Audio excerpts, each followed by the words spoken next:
Right, screen of Good evening, everyone. My name's Michael Park. I'm chairman of the Bingham Township Planning Commission, and at this time, I'd like to call the meeting to order. For a roll call, I'd like everybody to introduce themselves, so we'll start over with Dennis. Dennis Grant, present. Jeff Lehman. Charlie Dashner. Gary McGee, Bingham Township Board Representative. Kathy and Marie. Here. Marie Walker, Planning Commission. I'm gonna mute this. Did you get that I'm here? Yeah, we hear you. Right. Okay, thank you. Okay, at this time, we'd like to approve the agenda. Is there any changes that need to be made? If not, I'd like to hear a motion to approve the agenda as submitted.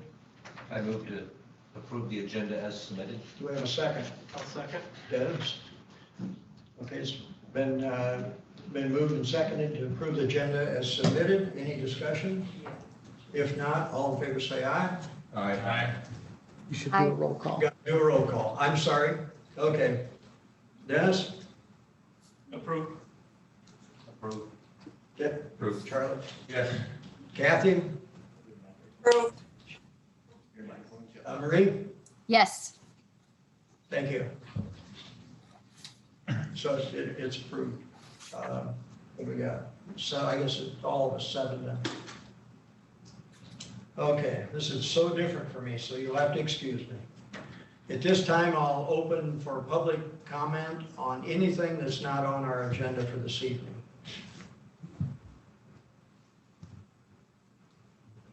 John? John Popa? Gotta unmute your mic, John.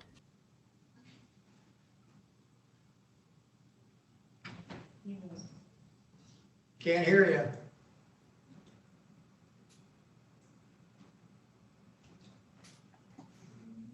Can you hear me now? Now I Yeah, can, yes. Go ahead, John. I have to leave, Mr. Chairman, and I want to comment on that TART Trail parking lot. That's something I'm very favorable of.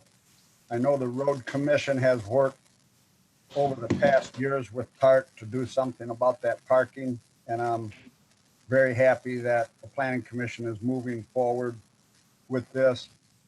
It's needed. It's a safety issue, and it isn't very good to park alongside our roads. I know they can, but anyway, I just want you to know that I fully support it, and I didn't make it as a motion from the road commission, but I know we've been working on it and given our positive feedback for it for the past several years. Okay, thank you, John. We appreciate that. Anybody else have any comments or anything? If not, any conflict of interest on anything on the agenda this evening? Dennis? No? No. Jeff? Charlie? Okay, then we'll move along with that. Items for discussion. We have to continue the public hearing in consideration for a request from TwoK Farms Winery and Cidery to amend their special land use permit to add special events. I'd like to have entered into the minutes that this has been there's been a 6 months lap due to COVID-19, and we started this back in February, and we're now going to continue it. And unfortunately, it's taken this long, but I guess that's the sign of the times. So Mike, anyway, can I interrupt Mike yes. for a second? Did we actually open a public hearing on this? 'Cause at March meeting, I don't think we were able to actually start the public hearing. Or am I I? thought, my understanding was that the public hearing was started and you accepted public comment, but you didn't proceed because you didn't feel there was enough members in attendance to make a decision. Okay, All right, thank you, Kevin. Steve, would you like to? Yeah, briefly, as Mike said, we started this in February with an introduction. In March, we had advertised for a public hearing, but there was a quorum to have a meeting. However, our ordinance says to consider a special use permit, you have to have 5 members present. We only had 4. So we took considerable public comment. They're all in the minutes that you have. And then it was postponed to the next meeting. Well, unfortunately, we had to deal with the executive orders and the way meetings are handled. And so it's coming back again tonight. In the meantime, we did receive a revised, really the only revision has been the number of events. They submitted a plan with quite a bit of reduced number of events from what was originally. And I'll just mention that right now. With events from 1 to 50 guests, so no more than 50 guests, they're asking for 32 events per year. Events, it says 150 or more, but in the original application, were asking for a maximum of 250 people. So I would interpret this to be events of up to 250 people would be 12 per year. A maximum total events of 44. And the caveat that no more than 3 events shall occur in any 7-day period. And no more than 1 event of more than 100 persons would be in a 7-day period. So that's the new proposal. Did you give us a copy of that? Yes. Because, Steve, explain that, the way you said 200 there, I think it's 150. Well, it says events of up to 150 or Right. more. Oh, or more, okay. So if you go back to the original proposal was for a maximum of 250. Okay. Unless, I guess we can ask them if their intent was to limit it at 150. That's a question. Yeah, doesn't that bullet point contradict the first one? Maximum guest at any event 250 and then no more than 100 at any 7-day period, isn't that contradictory? Well, there would be no event, no, I don't think it contradicts, but no more than 1 event per, the other one is per year. The first one is per year. No, it says any event, 250, and then it says no more than 1 event with more than 100 in any 7-day period. So you got any event can have up to 250 and then no more than 100 in a 7-day period. Well, you can only have 1 event of over 100 people in a 7-day in any, I mean, you can have more than what the proposal is. And this is not something you have to approve, but, so you could have 12 events per year of more than 50 people. That's really the way it's worded. But no more than 1 per week. So I think they go in hand. Okay. Does that make sense? That's what. Yes.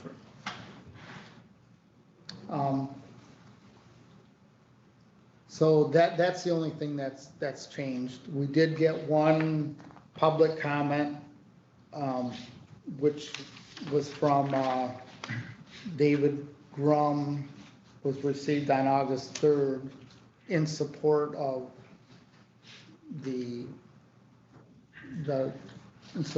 proposal. Okay.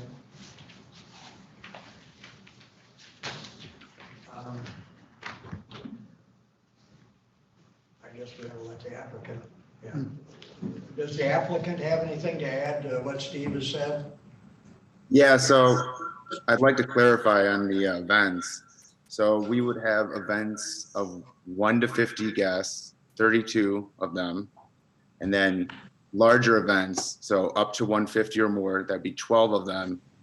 And no more than one per week in a 7-day period of the ones over 100. So we wouldn't have an event, let's say September 7th, right? We'd have an event of 100. We wouldn't have another event of that magnitude for another week or more. So that's what that means. Okay. So So in addition, we have reduced our events from 110 to 44 total events. There was some talks of signage and Woodland Lane. So we implemented signage to direct customers to the right entrance. We have support from Dave Grum at Your Condos, Gene at Your Condos, our neighbor Larry Shugart, and we have some Woodland Lane members that are supportive now that were not in the past. And we have had music every week since June on Thursdays and Saturdays, and it's been very successful, and we haven't had any complaints for noise or bad behavior. So yeah, and this event permit would allow us to have full-time employment for more people, which is what we're looking for.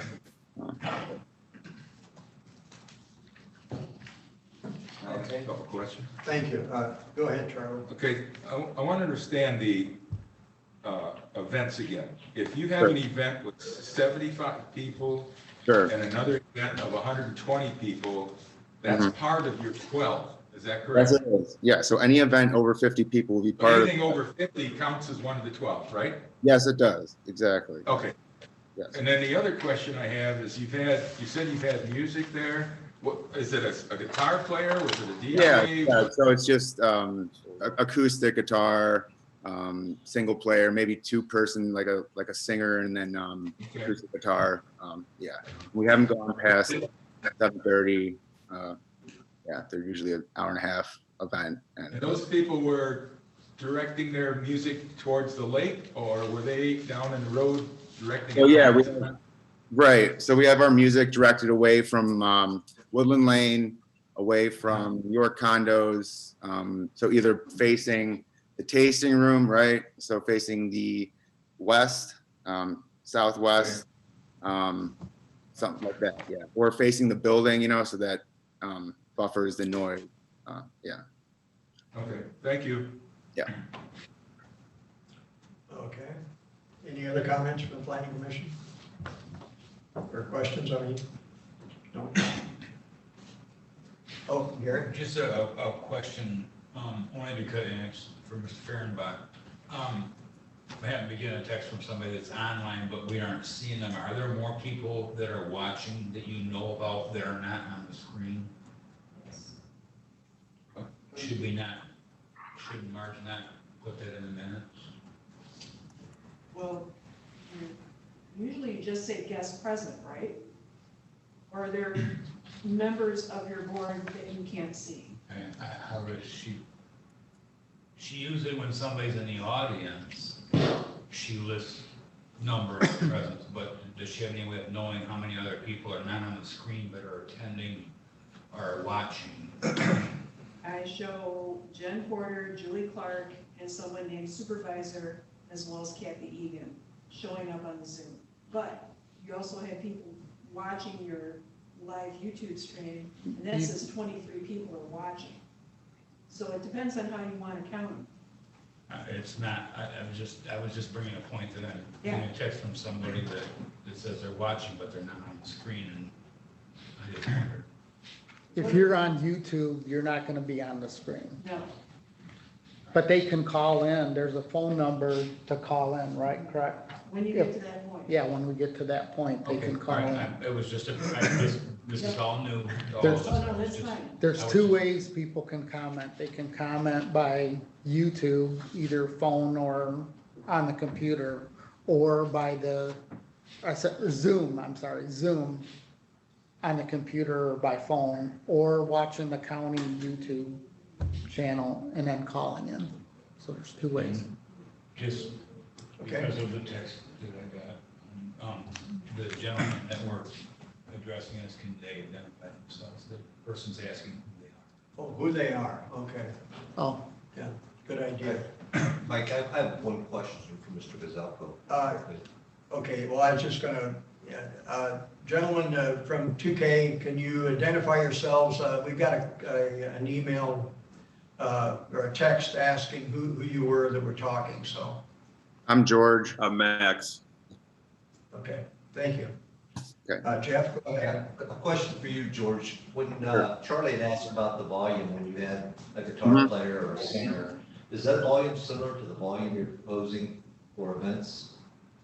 Say what? Sorry.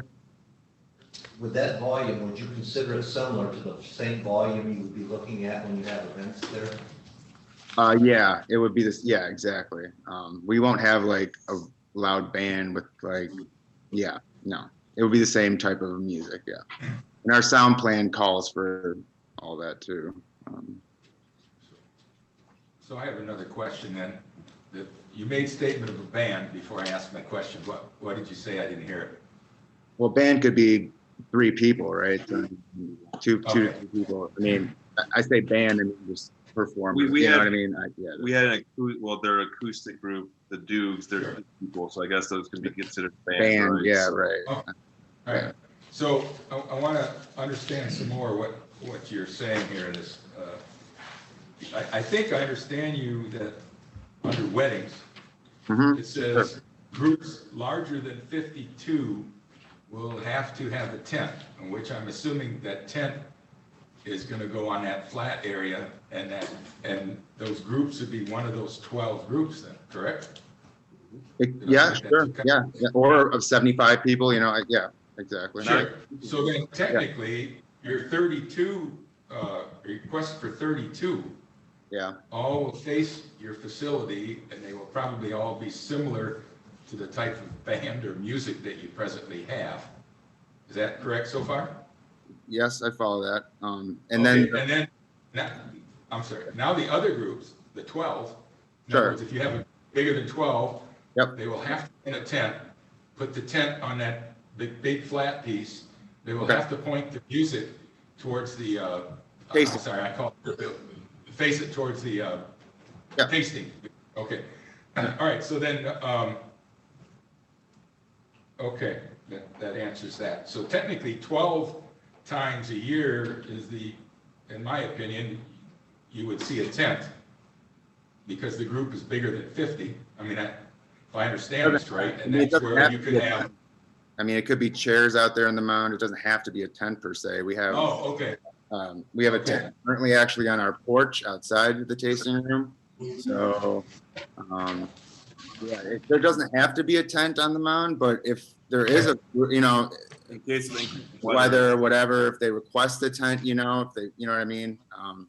And we would accommodate Okay, that. so for those 12 events, you could have, let's say there's 75 people there. You Okay. could have music there, not being in the tent, Mhm. but it still would be facing your tasting room. Am I correct? Yes, it would. Yep, yep. Okay, so it's still going to face the tasting Always, room. the music will always. In or outside of a tent. Okay, thank you. Gary? Good question, the area where you propose these events, are they visible from the road? Which The road? tents? You told me M22. M22. M22. It depends, I think, on what, if you're going north or south. I don't know per se. I don't think you can see our buildings from the road. I mean, yeah, you might be able to, yeah. Just a question, thank you. It's up on top of that mound, the flat. The one that you took out, you're gonna have them out by the road on that, where you took the pine trees out on that mound, or are they gonna be up by the tasting room? So that mound did have pine trees, right, for erosion that was planted in like the 60s. And we cleared Right. that site for actually a borrow site for our tasting room because we built it up higher than the original topography. So the mound looks that way because it's been shaped that way. Due to necessity, yeah. Is there gonna be any additional, when you have an event, additional lighting provided for the attendees outside of the tent, temporary lighting?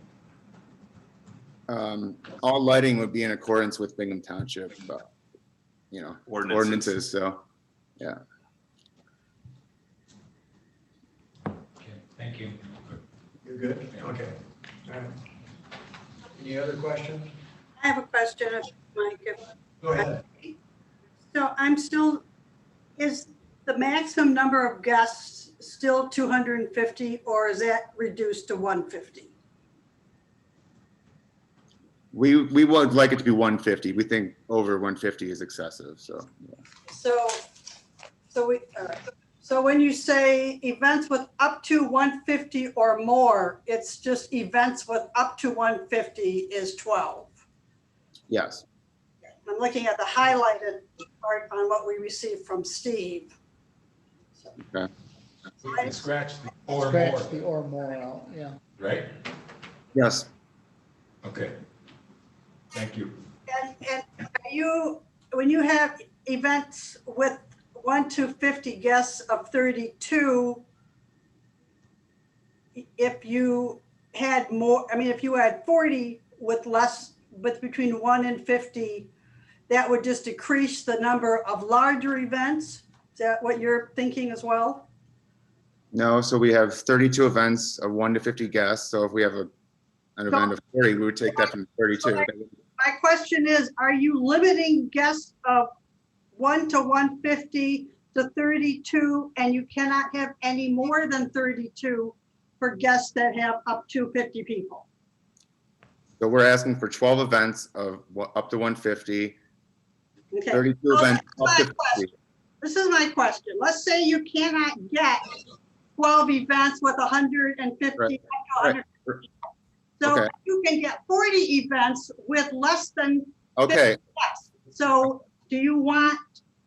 So Yeah, we want 44 total events. So we would like to, if we don't reach the 150, right, we would like to use those 12 events. Yes. And then what is the season? Are you open all year round?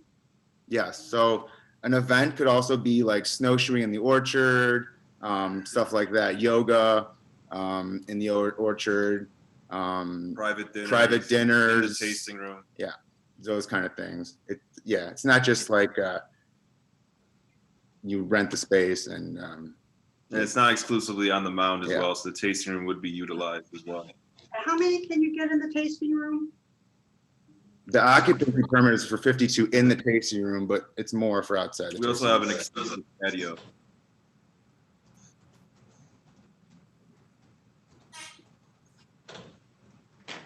So I want to understand what Kathy had asked you gentlemen. Okay, if you have your 32 events up to 50 people, and let's say you have no events for 150, you Mhm. are requesting those 12 to be for 50 more or less. Is that kind of how I'm reading that?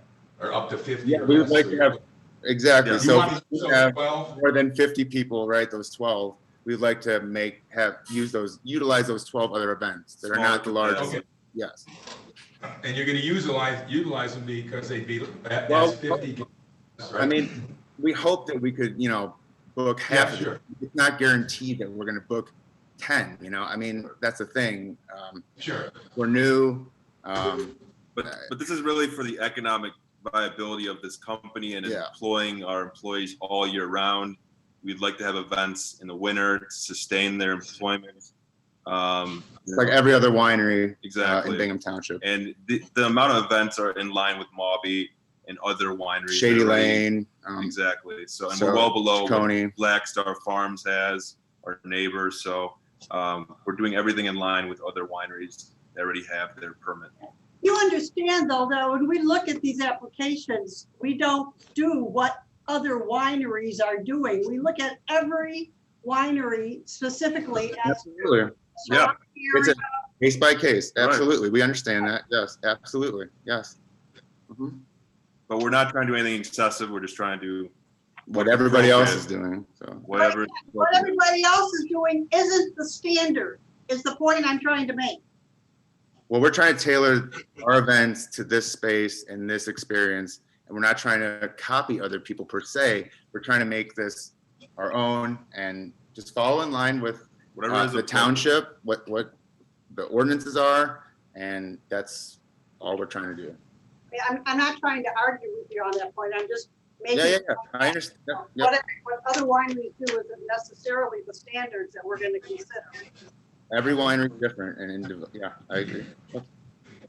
Marie has a comment too. Marie has a comment. Okay, Marie, go I have a ahead. question. When you say that it's not going to be louder than 90 decibels, how are you measuring it? I have a decimeter. You do. And so your guitar player was how many decibels? Oh, Or don't you- 75, something like that, 70. 70. It Okay. depends on where you are too. So this is Okay. based on 3 feet distance of 6 feet. So that's what Okay. my Well, and inverse I'm not an expert, but I Googled it and it said that, 3 as feet. you said, 60 is normal conversation. Mhm. And it said a lawnmower is 90. So just point of reference, did it ever seem that loud to you? This summer? No, I mean, I've gone to the road, I've gone down to M22, I've gone to Woodland Lane, I've Okay. gone to our closest neighbor, and yeah, I haven't heard any noise that's excessive, even in Okay. 70. So it's yeah. All right, thanks.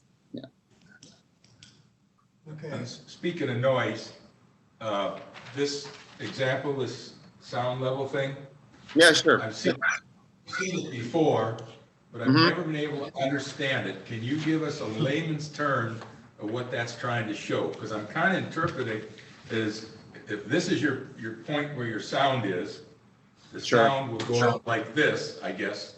That's what I'm trying to figure out. And I'm trying to figure out what I1 and I2 represent. So can you help me on that at all? So D1 is measured at 1 meter, right? 3.38 Okay. feet. And then we measure distance 2, which is the property line. Or D2 is, I'm sorry, excuse me. That's the distance to the neighbors. Excuse me. So Okay, the property line is the one at 386. M22 center line is D2, and D3 is Sal on Woodland Lane. I only have D1 and D2 on, am I missing D3 somewhere? Yeah, the nearest neighbors, yeah, D3. Because I got D2 at 386, that's to the center line of 22? And then, Yeah. I see, D3 is to the nearest neighbors, I got you. Yes. Okay, So that's just measuring at 3 feet from where the noise is coming from, and then the D2 is where at the neighbor, or At the property line? whatever line I'm trying to, whatever the distance is to that line. sure. Okay, now I understand. Yeah, and then I1 would be decibels, and then the loudest, and then I2 would be the measured at the actual. Measured at the center line, property line, and the nearest neighbor. So 48.58 at the property line, 47.97 at the center line, and then our nearest neighbor, 46.3. Yeah. At So 90. can I assume, those readings at 47.97 and all that, Yep. that reading is a straight shot? In other words, from That's a wherever straight that sound shot. goes, going straight out to like M22, is that correct? That's what it's True, read but- out there? That's right. So, but we have lots of buffers, right? So we have trees, barns, Yeah. we have lots of there's barriers, right? Natural. But I2, the way it's shown, and Mhm. this, I think I understand what you're doing, like, the I2, from your source, Yes, it's a gets bigger. The I2 gets like this, so, but the number stays the same, correct? yeah. Right? So out at M22, it could be, that I2 could be this wide, or could be as wide as this room, or it could be wider than that. Is that correct? Assuming that, what that I2 means? Because it doesn't show like a width of what that I2 represents. The further you go, that's all that shows, is that the noise diffuses Further the further distance you go. That's all that is. Okay. It's not like, Well, what I'm driving at is, I'm trying to give you an example. I guess if I was on your mound and, you know, we're doing music towards your tasting room, Yep. okay, and if your mound is on the left-hand side here at your point of beginning, and then you go out to I-2, how wide does that get? Because my question is, would that work, would it get over to Woodland Lane? Would it get over to the condominiums there at the same level? well, it would be the same level, so the diffusion would be this wide at whatever point in Woodland Lane. So it's all based on distance. So the further away you are, the wider the diffusion of sound goes. Okay. But that number represents, that I-2 number represents that if it's. At the distance, at that distance. Here it's the same, right? The initial intensity stays the same, but at that distance, it diffuses to that decibel level. The lower number. Yeah. Okay, thank you.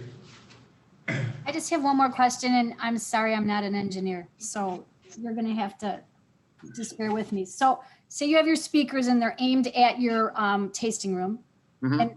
and then does no sound go behind them? No, I It mean, doesn't. Minimal. no. I mean, there's some reverb, but it's not, you know, Well, sound. I don't know, like in my house, it's the whole room. So that's what I'm Well, not, the speakers are like 360. I don't know, but that's just the way It's your room, it's a closed like space walls, as well. right? Walls, like they bounce. oh, sound it bounce bounces off off the the wall. wall. Space. Okay, Yeah, we're outside. okay, thank you. Okay, any other questions from the planning commission? If not, at this time, we'll open to public comment. I would ask that you please try to keep your comments relatively short. I don't want to have to time you or anything, but let's keep it reasonable. Hey, Mike, Does can anybody, I ask one more question? I'm sorry. Kathy. can you hang on until we get this done and then we'll go back to it? All right. Okay, thank you. It's a phone number to call it if you want. Does anybody have any comments? Public comments? And this is the phone number, somebody can call if they, Oh. If anybody that's on the YouTube channel would like to call in, they can call us at 231-256-8109. And we'll try to answer, or we'll try to accommodate you. 10-second delay. and there's a 10-second delay on, Oh, there's a delay? Oh, Yeah. okay. Just 10 seconds. Again, I'm new to all this stuff, so you guys have to bear with me on this. Okay, anybody have any public comment? Anybody that'd like to make any comments on this? None? Okay. Well, thank you, and we'll go back, we'll close public comment, and we'll go back to further discussion.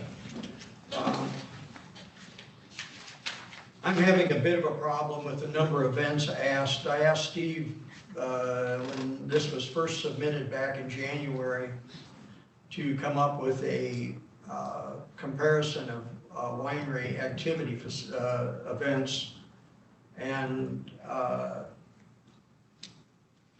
I'm looking at Shady Lane and at Mauvie, and this is nothing like either one of those. It's far more than both of those. So again, I have a little bit of a problem with that, but anyway, Kathy Jazinski, you had a question or comment. We can come back to you on that, please. Thank you. I'm just following up on Marie's question 2 questions ago, because when you had live music up in the tasting room over this past summer, did you take decimal readings at any point along your property lines? Yes. Did you actually take decimal readings? Do you have a log of what those were? Yes. You do? I know what the readings were because I took them, but I don't have a log. I mean, I know what the readings were. So for every event, did you take decimal readings at certain points along the property line that you can tell us what those were and were, at the different points along your property lines? I didn't take decibel measurements at every event. I just took random sampling. So we had the Dooges, so we took one of that, and then sometimes the Dooges, it's a band, the music, and then so I just take random bands and measure at the property line, at our neighbor, at your condos, periodically throughout the summer. So. What were those readings? Remember? Vary anywhere from 48, 45 to I think 72 is the loudest at Styles. Yeah.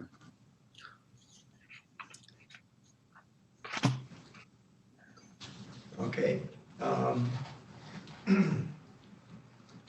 Question, comments? No? Steve? Yeah, I got a Oh, I'm question, sorry. a Go question ahead.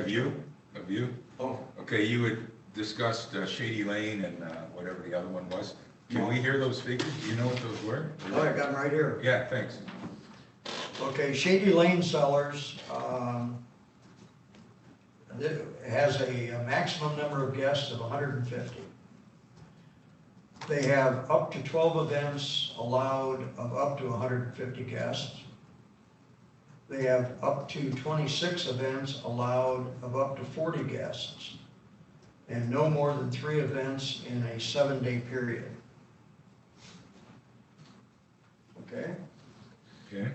Now, Maubie has maximum number of guests of 200. However, they're only allowed 1 event per year of more than 120 guests up to 200. Up to 24 events of up to 120 guests, and no more than 2 events in any 7-day period.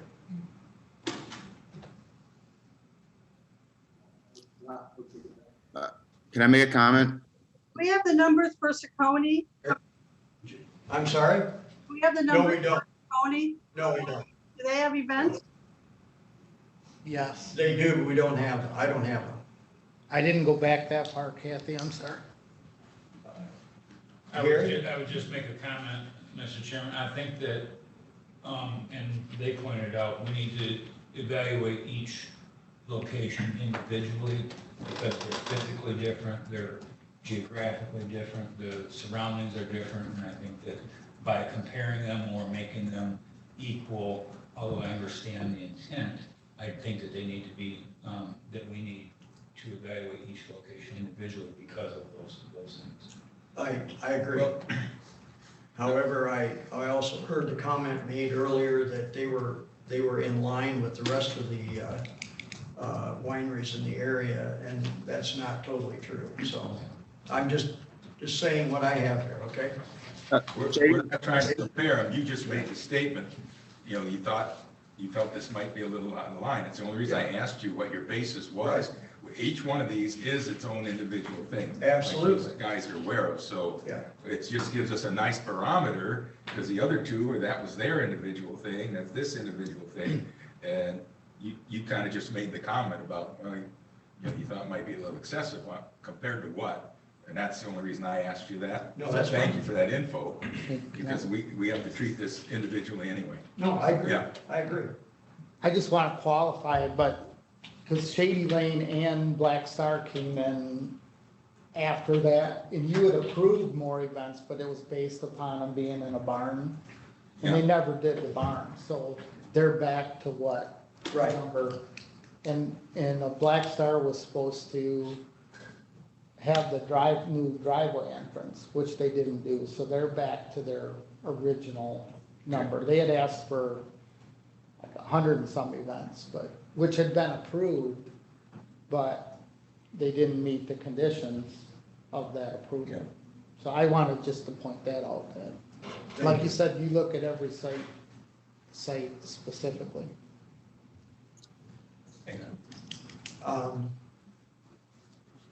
Okay, I'm sorry.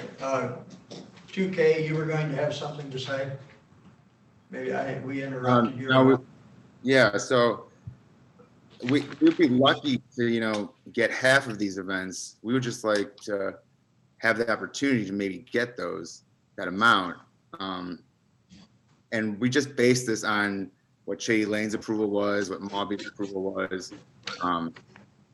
Yeah, so that's kind of As a baseline. as a baseline what we based it off. So, and we, you know, we went way above with that initial 110 and reduced it, you know, by 2/3. So that's all I had to say about that.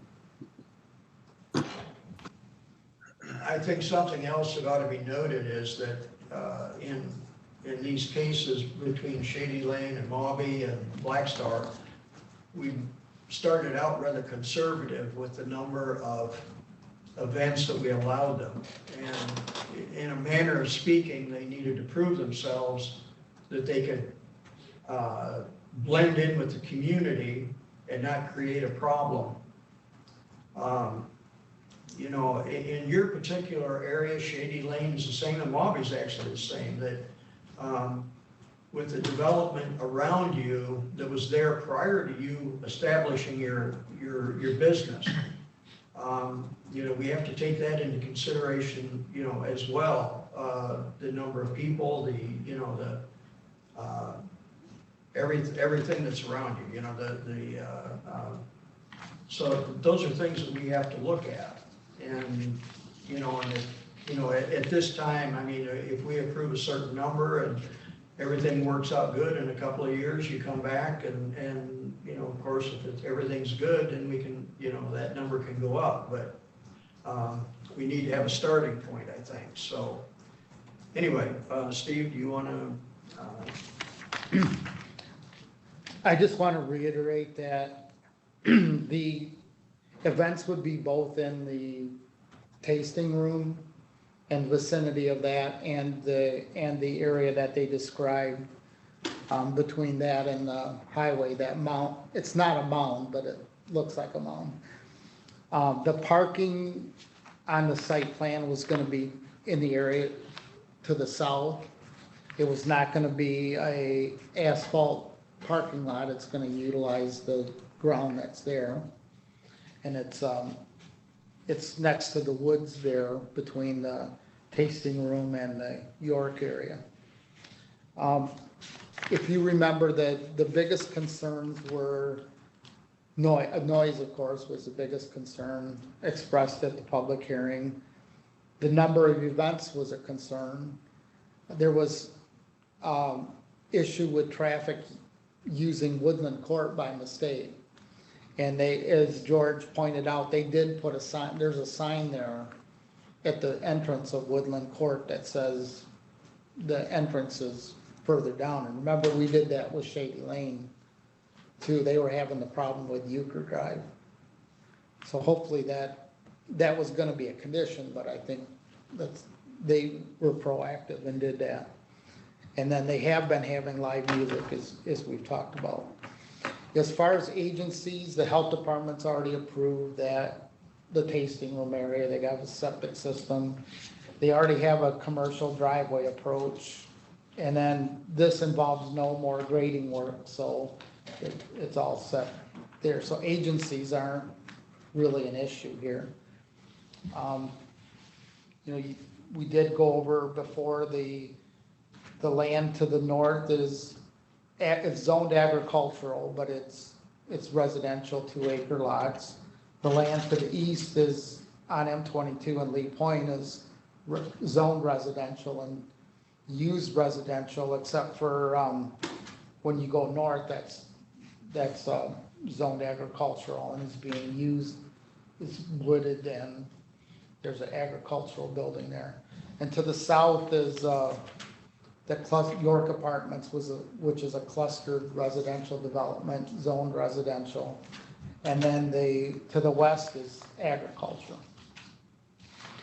As far as I'll save some time, the special events have to be with an approved winery or cidery. You guys approved this as a winery cidery. They've met all the conditions, got the license. They have the acreage that's required for a winery cidery, and they've kept that. They've met every condition that you had instituted as to have a winery cidery. Now there's additional standards for special events and activities that's in the agricultural district, I'm sorry. So it's special events and activities are only allowed to operate in conjunction with a winery tasting room or a commercial farm. So this is a winery, it's not a commercial farm. It must be properly licensed by applicable local, state, and federal agencies. They have a small winemaker's license. It's got to contain a minimum of 2 acres of planted farm crops. There's meets and exceeds that. And then there's 2 requirements if it's a commercial farm, which is not applicable in this case. The parking is supposed to be 50 feet from all lot lines. That's what they've shown on the site plan is more than 50 feet.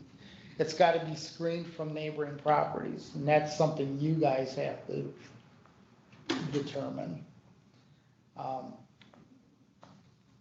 And there should be no event parking at any time on any county or private road. That's something you make a condition of any approval. Shall not block emergency access routes within the site at any time. That's usually a condition, if you so choose.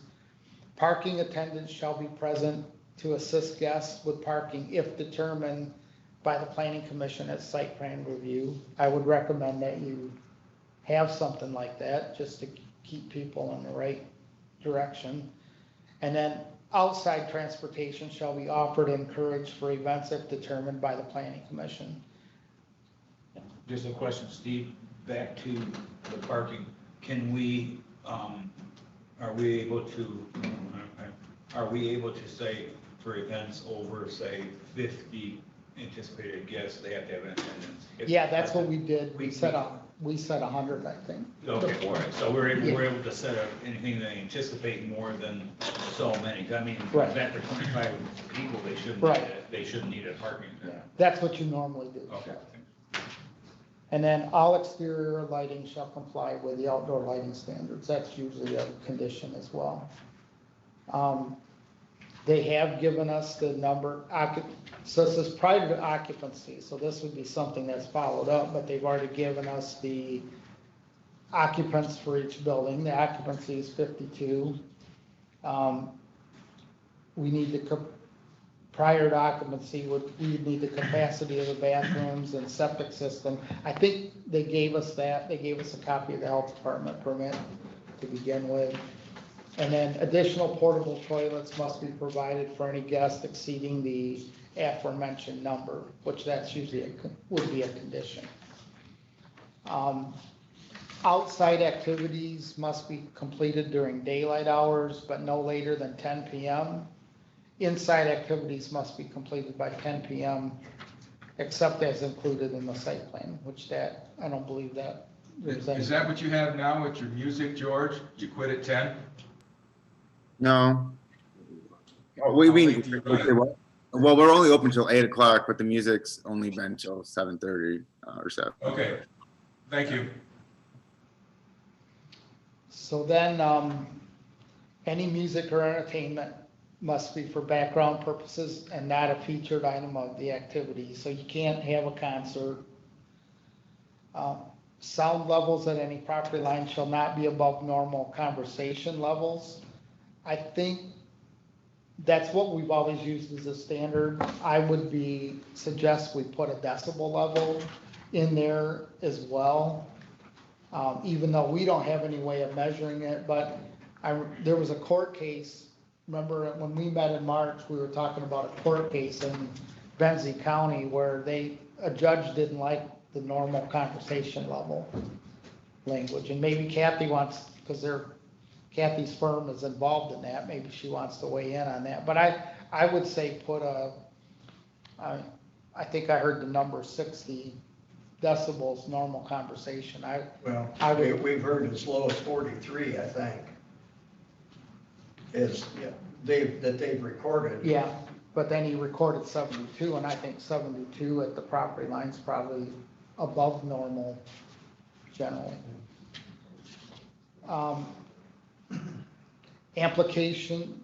speakers at the facility or tent area shall be located inside and shall be directed as shown in the site plan.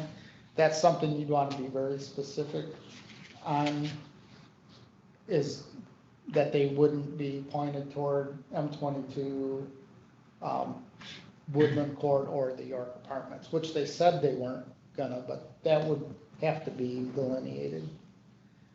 And there shall be no amplified sound outside the facility or tent area after 8 p.m.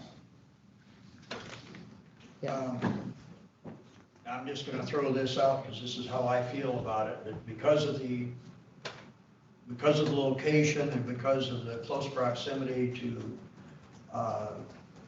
various forms of housing and everything, I personally don't think that we should allow any amplified music outside of a building.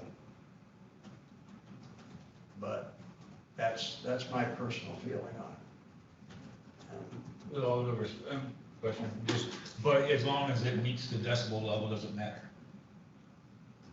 If they measure at the property line, the decibel level we set, doesn't matter if it's amplified or not. Just asking. Well, we're gonna have to agree to disagree, because here's the thing about decimal levels. This is the way I look at it. And I'm not a technician and I'm not well versed in this, although I do have a little bit of a background in it, but not a lot. But you know, somebody could be playing music, and if I can hear it when I'm sitting out in my backyard, I may not really appreciate it. And if I've lived there for 20 years and all of a sudden this is happening, that's interfering with my life. And therein lies a problem for me. But that's just me. That's how I feel about it. But if you like it, is it a problem? That's what I'm saying. Does it matter if it's amplified or not? As long as it meets the decibel level, where does it matter whether it originates from a guitar or an amplified or a record player or a radio? My problem is the fact that we have no way to enforce the decibel level. I think we have to set a standard and then adhere to it. We can set the standard, but I just feel that it's, you know, it's up to the planning commission to decide what they want to do. That's just my feelings on it. And my feelings then would be that we set a standard, and as long as they meet the standard, it doesn't matter how it's originated, whether it's a radio boombox, an amplified guitar, or somebody playing something. We set a standard, as long as they meet it and adhere to it, doesn't matter where it originates from. And if you like the music, then maybe you wouldn't be offended. If you don't like the music, then you would be. As long as it meets the level, or meets the standard that we set, and they meet it, then they should be allowed to do it. Well, maybe I'd like to sit out in my backyard and listen to the birds sing, and if music's going, I can't hear the birds. Maybe, it's, you know. And if somebody's playing WTCM on a boombox, I'd like to listen to it, so, Well, country music, so it's yeah, a difference in opinion. we all have different feelings on this, so. Charlie? Can I interject on this same topic? Kathy, Yes. go ahead. May I? Yes, go ahead. So I know, we've all talked about this before, and we talk about it every time, but I think when we had those hearings last year, I believe it was, or the year before, when we were dealing with the, I think it was Shady Lane Cellars, we learned that a lot of the neighbors and the people living around I know we had it with Maubie, I think we had it with Shady Lane, I think we had it with Sacconi's. The neighbors were all hearing all of the events. They were hearing the music, they were hearing the weddings, they were hearing the bands, and they didn't like it. And it was one thing that we really never followed up on with the different entities. Because, going back to the beginning, when we first wrote this ordinance, I don't think we allowed amplified music at all. And we wouldn't allow weddings or receptions, because it's kind of hard to have one without the other. And again, this is a commercial operation in a residential or an ag district. What's happening is, by allowing these, it appears that people think they're now entitled to them. And allowed the commercial operations with the tasting rooms and the events to make the wineries and the cideries a business that could, that could continue in Bingham Township, that could be a business, but they're not wedding halls. They're not places for weddings and a lot of, the main thing is supposed to be the winery, and the events were to complement the winery. And it's kind of taking on a life of its own. And we found out at those hearings we had with Shady, I think it was Shady Lane, that, there is a lot of noise, and that people have, the neighbors, when there's noise, there's nothing they can, they try to give relief, they don't. By the time the township knows about it, it's over. I think we gotta start getting a handle on this. So, when Mike says no amplified music, I don't think the people living around there need to listen to a wedding reception every weekend in the summer. That's my concern. So, and even though you work with the decibels and try to make it so it's a certain level at the property lines, it's not. We know it's not, we're learning it's not. So, I think this thing is just kind of taking on a life of its own. And if we, with what we allowed with Shady Lane and what we allowed with Black Star Farms did not actually go into effect because they didn't make the necessary changes. Because remember, I think that was all before we had all the hearings on Shady Lane. Or maybe Mobby's wasn't. But, I just think we've since then, as a planning commission, we've all talked about trying to get a handle on some of the stuff and stepping back to see what we're going to allow and not allow with some of this music and receptions. I understand they're nice and they can make money, but these are commercial activities that we're allowing in residential areas and ag areas, but mostly residential. And they're all residential areas, and the neighbors are listening to weddings every weekend, and they don't like it. Well, it all started off as the wineries were to complement, I guess, the farms. Each person had their own acreage and they made their own wine. But that was, in my opinion, was the original intent of wineries. Well, since then, the wineries have added food, and then now they want to add entertainment. My next guess is they're going to want to add housing.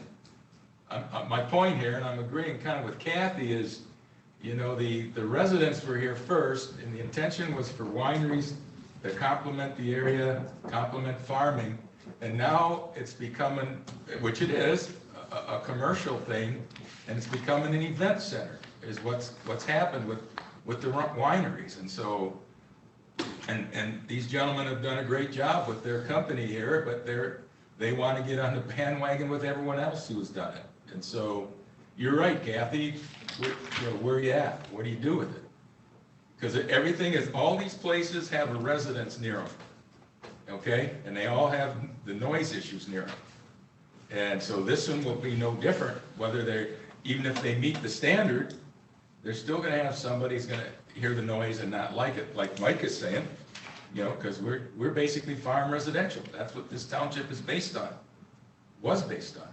And now you're starting to see the requests for changing and commercialization. Just Gary, I'll give you a second, just to interject, when we went through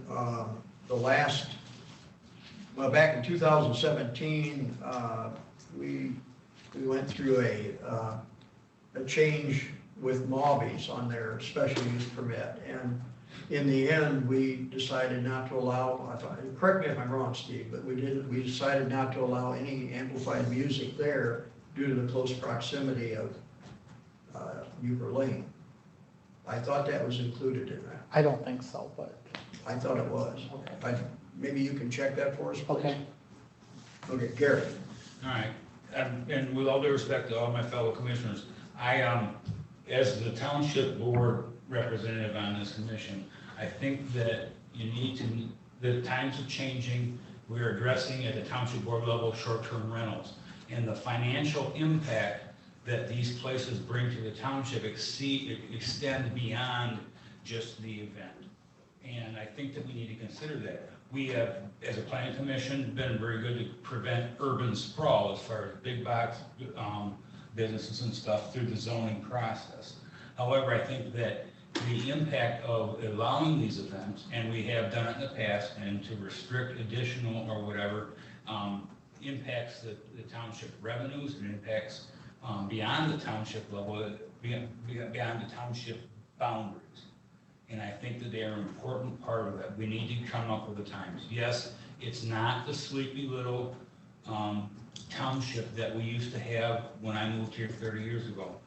But we need to move with the times, and I think that we need to promote some controlled economic growth to keep things going there, while at the same time preserving as much as we can the natural beauty. And I don't want big box stores, and I don't want a Home Depot, and I don't want Myers, I don't want a bunch of Westcos and just saying gas station names. But however, these are limited opportunities, and these people spend a lot of money here. And I think in here and in the surrounding areas, and I think that we need to consider that, or by allowing it. Well, I think, Gary, we are considering it. It's just that we have to take the rest of the people in the surrounding areas, their feelings into account for this. We have to think about that too. I mean, we're not saying that we're not going to allow them to have events. We're just saying that we need to control some aspects of that. Yeah. Oh, trust me, I know with the short-term rental issue we've got the board's dealing with, I understand that wholeheartedly. I get it. Okay. Steve, have you ever rescinded someone's special use permit because they didn't adhere to the conditions? No, I don't. It would be up to you to do that because you issued the permit. I would tell you that somebody is not in compliance with their special use permit, you would have to rescind it, not. How do you find that out? By having constituents complain to you that, hey, K&K, they're making way too much noise? That's what would have to happen, because we don't go out on we have gone out on Saturday nights, and, I've gone out to Shady Lane on Saturday nights, but that's unusual. It takes a phone call. So what did you find at Shady Lane? In Shady Lane, that the night they called you? I know, I got a call, and it was funny, it was so directional. That there was and it wasn't even a wedding, it was a Friday or Saturday night, it was a Saturday night, while they were doing wine tasting, they had a guy playing, but it was, in one direction, it was too loud, but the closest spot, it was fine, and it was fine on the other side, but it was sound in a speaker is so directional that, and I told him that, and I made a call to the general manager. I got a call on Monday that said that they were sorry and he had left, and. So the closest calls, were that the people across the street from him? No, it was way down the road past Mike's house that we got the call. Yeah, but you said the closest call, the people said they were fine, so you Yeah. thought the people across the road. But it was the way, no, it was down the hill, because the sound carried down this valley. Past Marges? So that was the complaint, Yes, down the hill. yep. Okay, That's Wayne Kelcher. But I went out to listen to it, and I stopped at various points on the road and listened and used my normal conversation level. And in one spot, it was louder than normal conversation level. But it was. So what did they do? Did they say next time we'll turn the music in a different direction? He apologized and said he would watch things a lot closer. And I haven't had one complaint since. One of the things we're doing now that we started is getting a phone number of somebody that's on site. And actually this application, they provided one, but that number would go to the neighbors to call. They could call the event manager directly.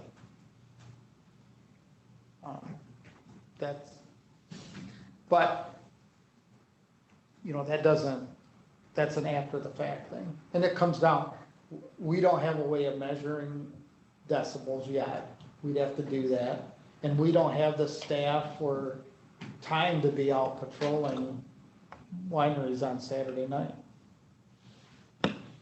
So it's a complaint driven process.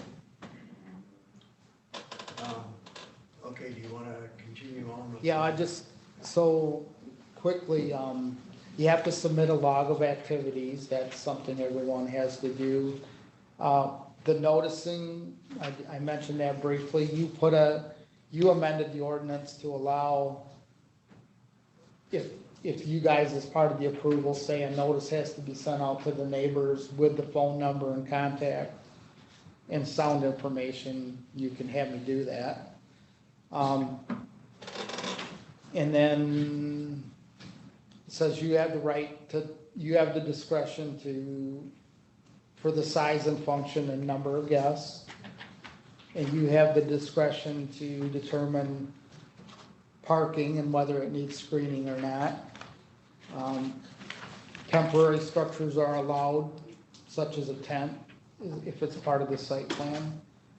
And then you have the authority to talk about buffers between properties. So that's really, that's the standards that's in the agricultural district for special events. Right. I got one last question of George. Seems to me, I read at one time, like when you have an event going, you also would have the tasting room going, is that correct? Even though it's not related to that event? Am I understanding that right? Depends on the event, it depends on the size. And it depends on what type of event. So let's say we have an orchard dinner, that would have nothing to do with the tasting room per se. Or if it's a private tour through the vineyard, that would have nothing to do with, or if the production facility, So the underlying point of my question is there a possibility that if there is a wedding on the mound with music, there also be music at the tasting area? It's either one or the other at that event day, is that correct? Or could you have both of them with music? So if we have an event that day, that would count for that event, whatever size it is. Let's say it's an event of 100, right? That would count as one of our 12. And then, but yeah, regular tasting room operations could continue as long as it didn't interfere with that event. Yeah, as long as we. So, okay, so the regular Most likely it wouldn't. also have music. The tasting room? No, the tasting room wouldn't have music in addition to like an event having music. No. Okay. Like the tasting room would have its own music going on, and then like the event would have its own other music going on. No, that wouldn't happen. It wouldn't. Okay, thank you. Any other questions or comments? This is Marie. I have one question and one comment. Go ahead, Marie. My one question is, and so maybe it's for Kathy. Can you issue a provisional approval? And if you don't know the answer, that's okay. And my second question or statement is, if people don't come to this public hearing, why are we taking what they might possibly say into account?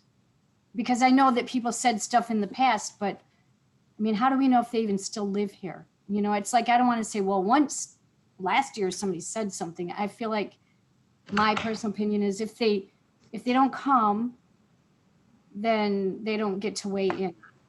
And so I feel only the people that are here today that are contacting us should have some weight in the thinking. And that's all. Did we have a lot of public comment at the March meeting? Yeah, and I think that's part of the record that counts. Okay. I think a lot of people think they have their say and then they, and it's been a while, but it definitely still counts. And to answer your question about the provisional approval, almost everything you approve has got conditions on it. So maybe every one of these that you've approved is a conditional approval. So you do that regularly. Does that make sense? Yeah, but what I'm thinking like, okay, if we think that 90 decibels, you know, if we decided that it's okay, and then we find out that every neighbor is really upset, can we just, is this a kind of license that we can say, you know, that didn't work? So we would like to modify it, or not license, but approval? Or are we just kind of stuck with it until they come back and ask for more?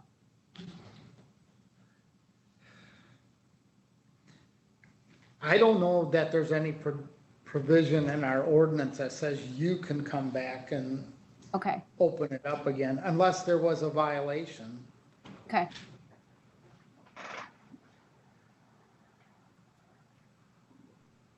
Kathy Egan? Yeah, hi, yes, this is Kathy Egan. I would agree with Steve that the choices that the planning commission has is to approve as asked, approve with conditions, or deny, or postpone. But you can't approve and then change your mind or change the conditions later. What you would grant is a permit with attached conditions, and you cannot change them on your own without an applicant coming forward for another amendment for another reason. Or if there was a violation, you can rehear the, open up the permit.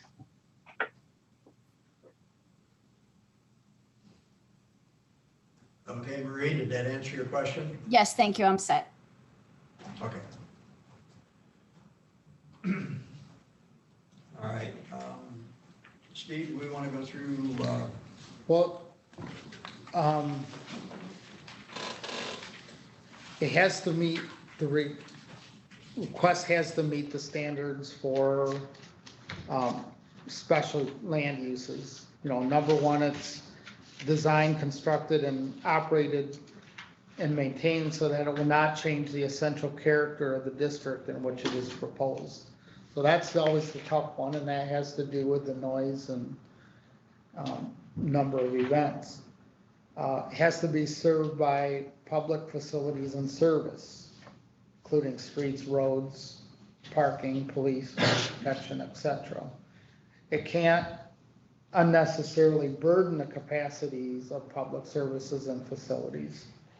It can't adversely affect the natural environment, especially any creek, stream, lake, pond, wetlands, and I don't think there are any in this case. Not adversely affect farmland, but to the extent practical, preserve it as open space or buffer it with open space. And then demonstrate that there is protection for no additional stormwater runoff. I don't think that's an issue here.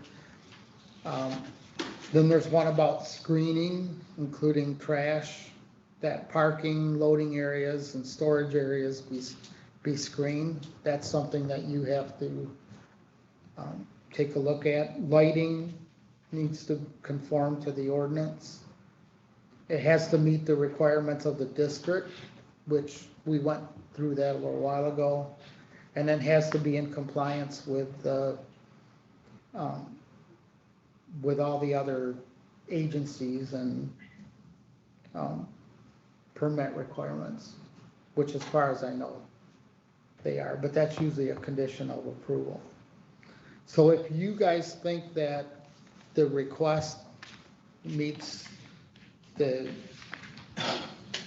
provisions for special use permits, then you would, you need to say that at some point and work on possible conditions of approval. Okay. Well, what? Matter of procedure, do we have to, each one of those conditions, do we have to vote on individually, or? You don't have to vote on them, we just have to have consensus.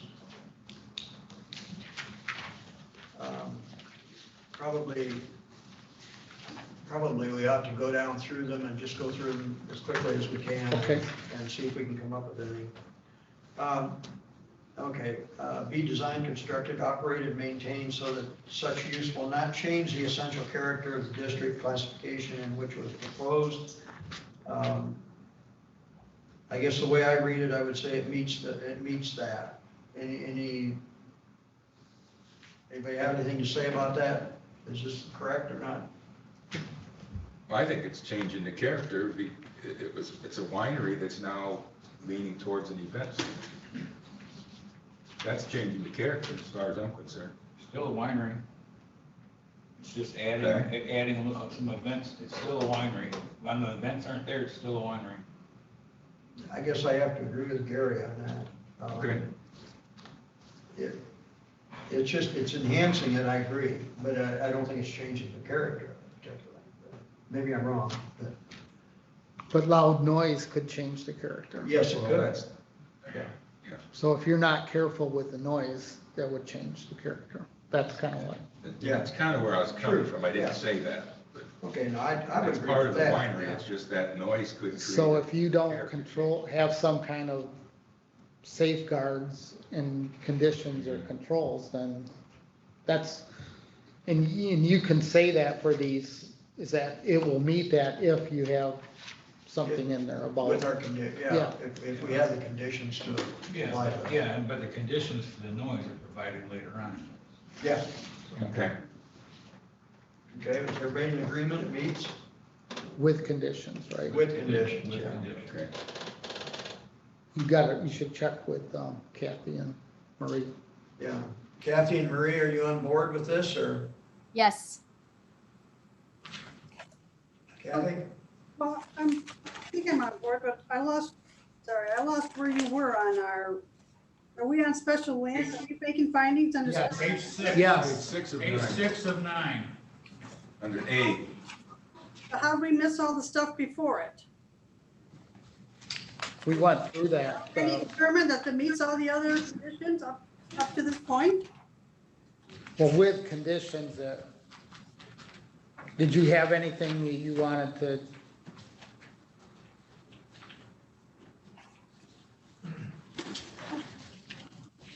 Because I read through the list of, I mean, I heard you read through them, Steve, but I didn't. So Okay. we talked about like parking and if we have to do any conditions for parking under.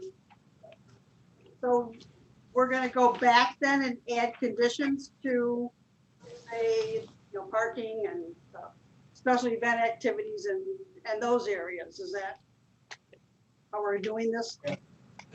Yes. So as to I agreed with your points about not changing the essential characters with, some conditions. So it could meet the standard with conditions, but we're gonna have to come up with a standard to make a affirmative finding for that.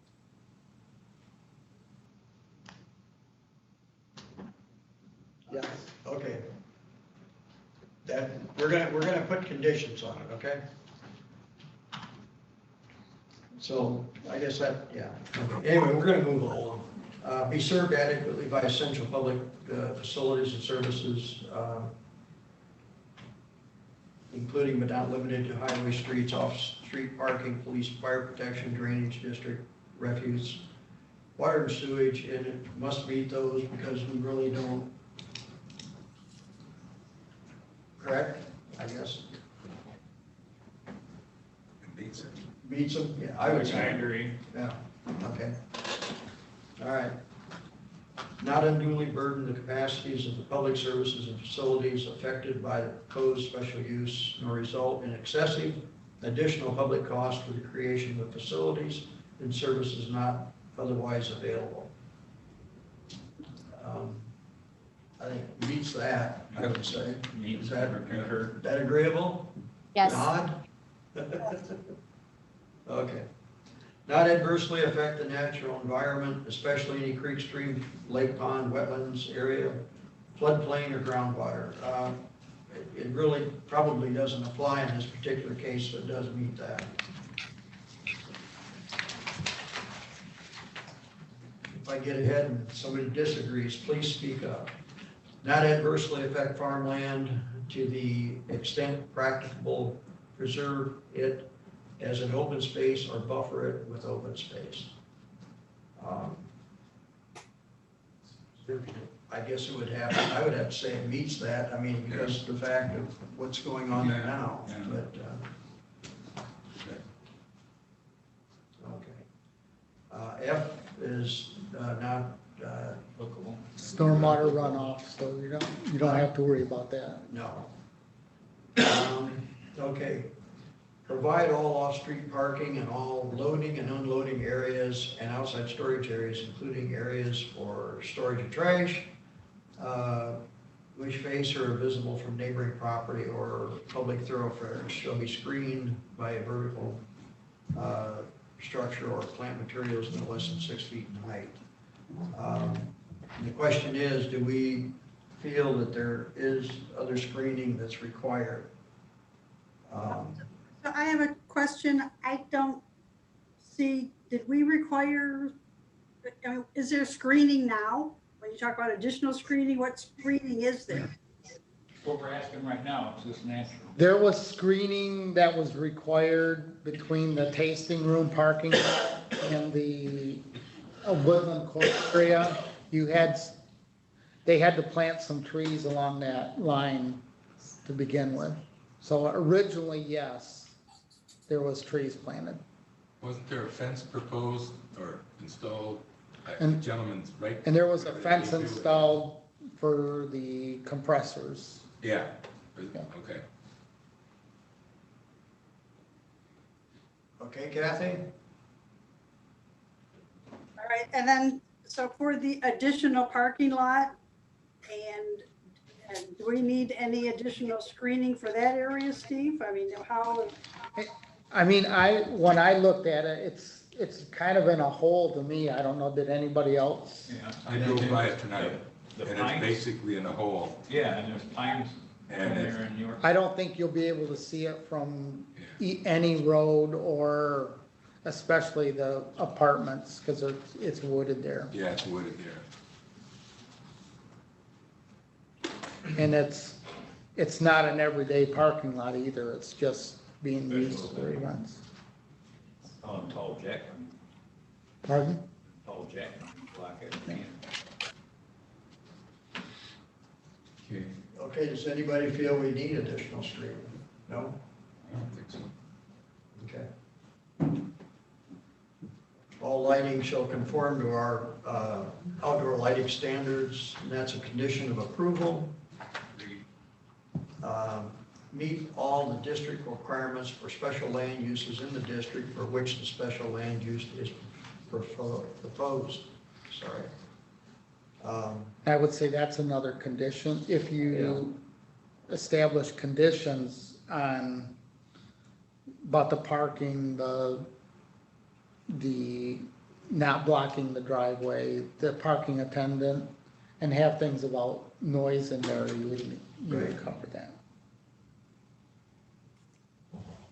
Okay, be in compliance with the requirements of the district in which was proposed, all other standards in this ordinance, as well as requirements of the County Road Commission, Health Inspector, Building Inspector, et cetera, yeah. This is going to be a condition of approval to begin with, so.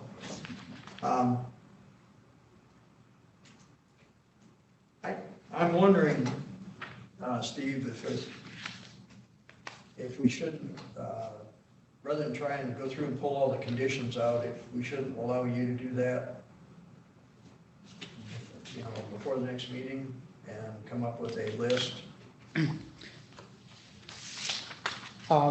But if you gave me some direction, If I give you some direction. well, everybody, I mean, I think there's some decisions you gotta make. Okay, what are your questions then? So- Well, the questions is about what do you want about the noise and, I do like that, because I went back and looked at our approvals from Shady Lane and Black Star that we did on the fly. And I think you should, make sure it's exactly the way you worded it. So if you guys told me you want these conditions, we could word them and then you could approve it give your final approval at the next meeting. If if I'm not mistaken, all of those other ones, we said normal conversation level at the property line. Is that not correct? Yes, but there's been a court case that was brought up at the March meeting that a judge in Benzie County said that's not, Judges' opinions get overturned all the time. We've got all these other ones that we set the same standard. Should we set a different standard and set a decibel level for this one? Or do we go back and change it for Mobbies and Shady Lane and them, which we can? So we can't go back and change. Right, that's why I say we can't. Yeah. So So we can set a decimal level here. Just because we did something in the past doesn't mean we have to do it that way now. And we is can, anybody on this board an expert in setting decibel levels? I mean, even the chairman has said that there's different opinions. I think we can set the decibel level that we want. I mean, we know, apparently, we got some information as to what a normal level is, or you can go below. With all due respect, you being a lawyer, could you defend it in court, Kathy? If we set a level, can you defend it in court if we get sued? You're a lawyer, you let me know. Defend it for what? This is our discretion. I don't know what we have to, the thing that was a noise ordinance I think they were dealing with in the Benzie County case. We have the discretion here to set the conditions. So I think the problem was with the normal conversation was that could be subject to interpretation. So, we want something normal conversation. We can say, of course, okay, this is what we consider normal conversation, and we can put that decimal level in there as far as I'm concerned. Kathy Egan probably is better to talk, maybe comment more on that, but I think we can say what that is. Is there a standard that says that 60 decibels, 45 decibels, 50 decibels is normal conversation? I don't mean to interrupt again, but I would like to hear what some of these decimal levels are supposedly, what's considered normal conversation, and then to be able to say, well, yeah, that's what we think, or no, that's not what we think, and that's too high, or we want something different. And depending upon the area, it could be different depending upon what's around the cidery. And if the applicant has got residential area close, then other areas we don't have to have the same level required. So what if we were to, let's say for next month, let's just pick this normal conversation level between 60 and 70 decibels. And what if we were to, in our next meeting, I guess have George come in with his measuring machine, and I'll scream and I'll yell and I'll sing, and let's see what that decibel reading is. Would that satisfy your question, Kathy? Well, I agree with kind of, I don't know what that means either, but I mean, could a demonstration, wouldn't that make it easier for us to understand? I think that we as a planning commission should make sure we're all clear on what we're allowing. Well, I'm giving us that opportunity with that suggestion. That's fine with me. What do you think, George? Your machine will measure it, right? Your machine, whatever that piece of equipment you have, will measure that. We're also measuring at a room, that has, sound bounces off the wall. It's not going to be the same as in an open space. Okay. It's interpreted as well. Yeah, I don't know. It's not going to be the same as what I measured. It's not going to be the same as if it's barn. It's not. So it would have to be measured more outside then rather than inside. It would have to be more in situ. Yeah, Okay.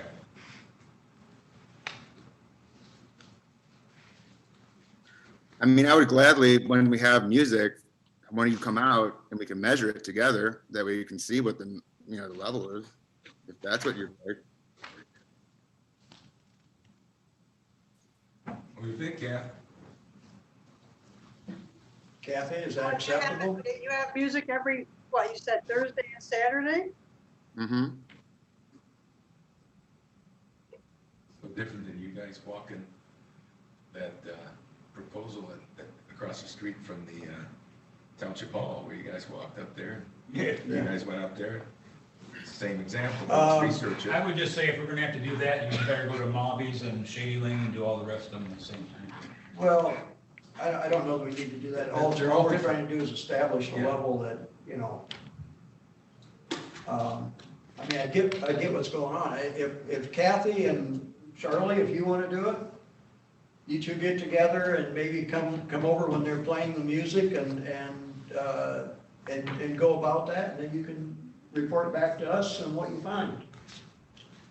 Is that reasonable, or is that acceptable, Kathy? I don't have a problem with that. What did she say? She didn't have a problem with it. Okay, when's the next time you have music, George? I have a question. So if we're gonna measure the noise at our place, can we measure at Shady Lane and Mobby when they have music and whatnot to see what their levels are? No, Okay. Well, I don't know that it matters. I don't know if that's significant. It's just finding out what this number, this magic number is that we want to put into in as a condition. Instead of saying, you know, what we've always said about normal conversation levels at the property line, we just want to come up with something that says, okay, we're going to say, okay, so many dB at the property line. And The way I look at this, if this data is accurate, which I'm sure it is, normal conversational level 60 to 70 decibels, and American speech language, they say 60, and engineering toolbox says 70. I would like to be able to stand somewhere where I can hear a 60 decibel sound, okay? And George he said that he's recorded only one maybe that was 70, right? Everything else has been something far less than that. Would you say? Yeah, and that was at the closest to the tasting room. It was a little loud and we turned it down, to be honest, so. Okay, so that you can, I guess this is a standard. I just like to hear it and see what that standard represents. Would that help, Kathy? I mean, I'd like to know myself what that yeah, decibel is. I mean, I think Because- I think as a planning commission, we got to get a handle on this noise thing, because we learned that it's a lot more of a problem than we knew it was. And just because people aren't complaining doesn't mean that they're, you know, that they're happy. I mean, so, you know, I just think we got to get a handle on it. okay, then that being the case, then you and Charlie get together, and you get together with George and go over to their property and, you know, check it out and see what's what, and maybe come up with an answer for us, or a suggestion anyway. Okay, I want to say one thing. Yes, Marie? One of the comments last time, because I just read the minutes, was that neighbors could hear people talking on their cell phones. And that was probably conversational, my guess. So, I mean, I don't disagree that we should listen and decide what is normal conversation, but also that everyone's going to be sensitive, period. You know, like we said before, you don't want to hear your neighbor's radio. And so it's just going to be something we have to weigh. Yeah, I agree. I understand what you're saying. Yeah, Well, why don't we just leave the ordinance like it is, standard conversational level, and let's just define that later. And it'll all be the same. Define it later in decibels? Yeah. In our definitions, we should have a definition in the front of the book, of what normal conversation level is. We just define it then, and right now it stands at 60 to 70. That's a good idea. You could change it later. Because then you could 50 to amend the whole 60. ordinance, then is what you're saying. Well, just change the definition. Everybody on normal If you define it, then it applies to everybody. That's a great idea. Yeah, I'm not real comfortable with that. I don't want stuff to make it look like we're changing standards after we have already set We're them. not changing the standard, we're just defining it. if we define it, is that changing it? No. As long as you can defend what you defined. Right.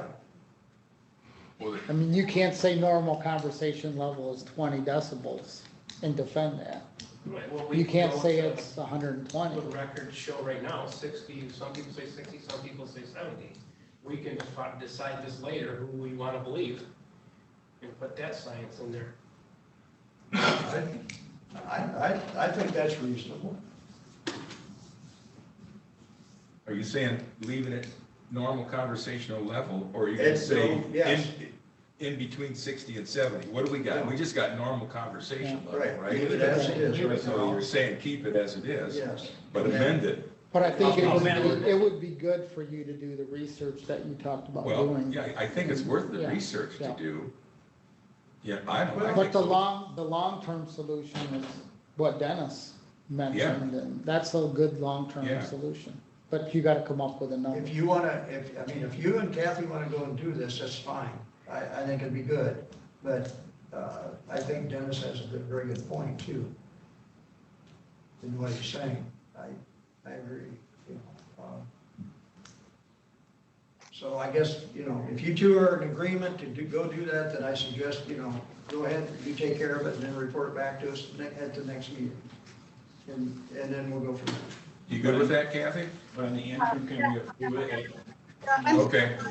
Yeah, we'll try to get the information for the meeting. Okay. Because of all the conditions that we need to put, so. Okay.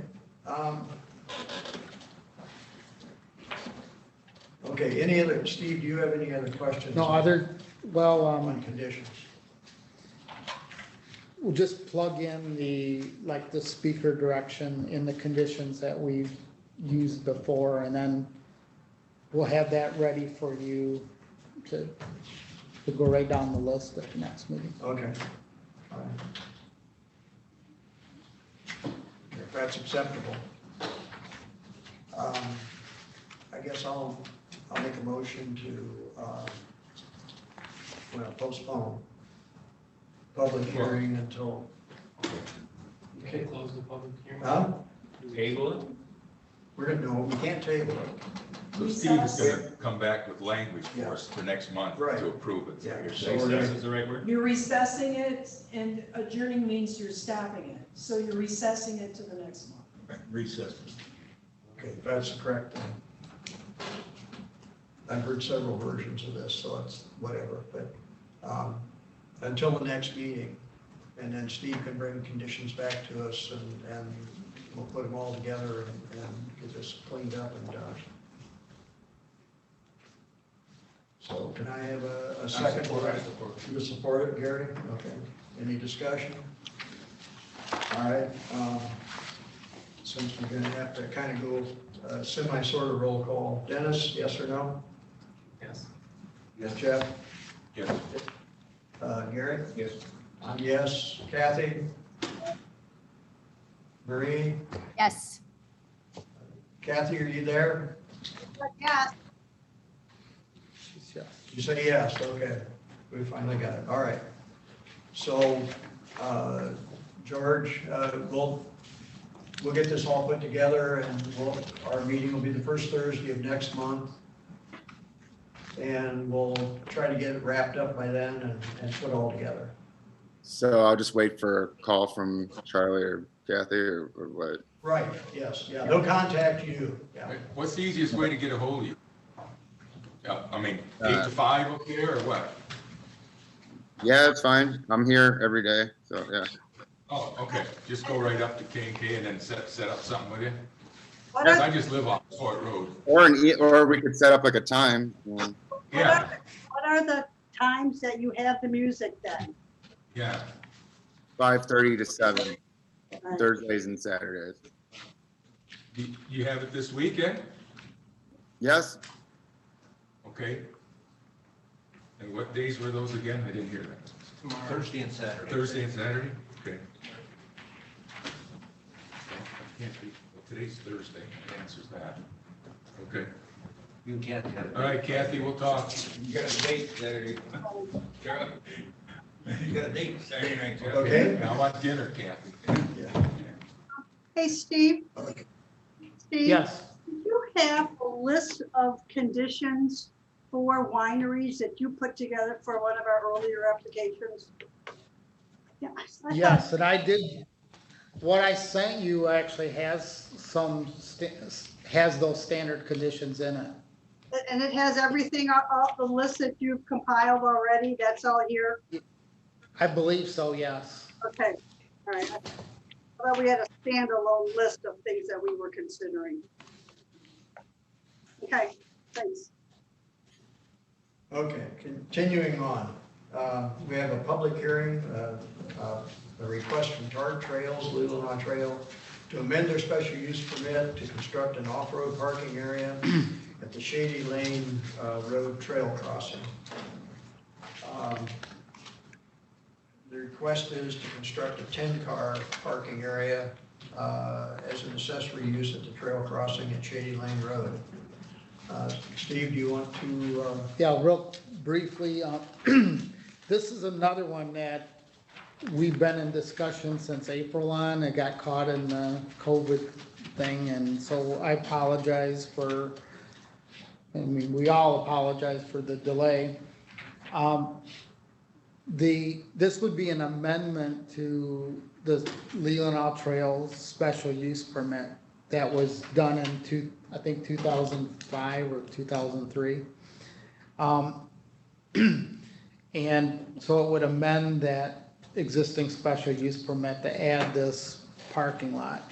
As you remember, we did a 5-year review a couple years ago of the trail. I think it was in 17. And one of the issues that came up was there was a need for off-street parking. And it didn't say where, didn't say how many, but it said on-street parking is starting to be a problem. So then subsequently, you amended your zoning ordinance to allow for setbacks for off-street parking, and that was done middle of last year. So the process is, it's the same as what we just did before. It's a special amendment to the special use permit. This was advertised as a public hearing, the notices were sent out. And everybody has the packet. From what I've been able to, it meets the dimensional requirements that you actually put in that. We didn't have many standards, just that it couldn't be more than 300 feet, and I measure 280 some. And it has to be at least 20 feet off the road right away, and it measures of 40. One thing that you have to look at real closely, there is a berm and trees that were proposed along between that parking and Grapevine Trail. So I don't know if everybody noticed that, but 10 trees to be planted. Was there an issue with the distance from the Dwayne's house there on the farm? No, that didn't, at one time you took that out of the amendment. Okay, I was gonna say, it seemed that there was a issue at one time with the distance between the parking area and that house on the corner. So the parking area would be in the middle of, pretty close to the middle of the right of way where the trail was. And the trail would divert to the east toward Shady Lane Cellars. And then it would continue, and so there's work on both sides of Shady Lane to make the trail. To realign the trail after the parking. Right. So I know Julie was there earlier, the director of TART, and Garth Greenan was on here earlier. He's the engineer who designed this, so maybe they want to say a few things. Okay, all right. Does the applicant want to say anything at this time? Sure. This is Julie Clark. I just want to thank you all for continuing to look at this and working with us. We have been working closely with Steve and the Road Commission and are very excited to help provide some improvements here and some hopefully address some safety concerns that the Road Commission in particular brought up. I'm Julie Clark, the Executive Director of TART Trails. I have I'm pinch hitting tonight for Chris Cushman, who's been before you a couple of different times. He's up enjoying some much needed vacation time.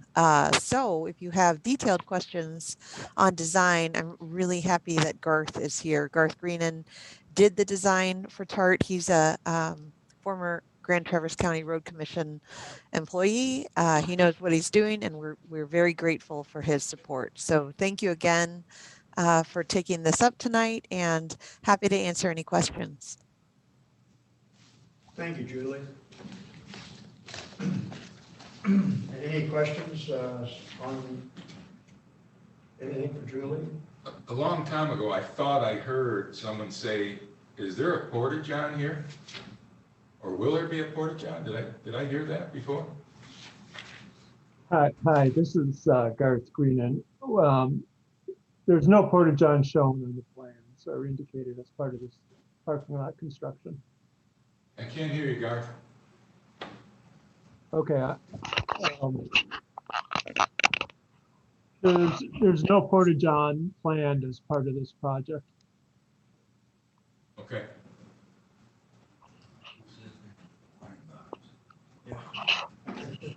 Okay, there you go. Hi, are you open to the public for a person to give an opinion, a landowner? In just a moment, we'll allow you to talk, okay? Thank you. Yeah. Are there any other questions for TART? None? Okay. All right, then I guess we can open it to public comment. So if you'd like to speak, please state your name and we'll go from there.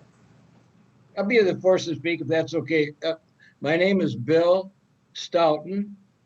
I'm familiar with your area there, and I say hi to everybody there. You're doing an amazing job.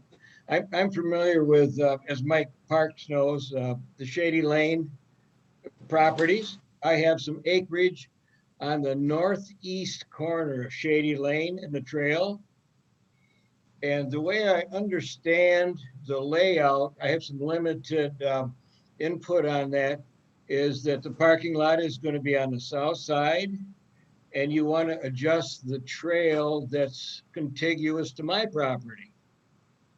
Is that correct? Yes, on the north side of Shady Lane, the trail will be moving over to about 10 feet, a minimum of 10 feet off the property line. And then it'll curve back and blend into where the existing trail is now. Okay, now you say property line, are you talking 20 feet east of the trail, which I believe is what, 100-foot easement or something? Yes. It's 100 feet easement there. Okay, but are you moving from the center 20 feet? You're not moving or taking any property beyond the 100-foot easement, correct?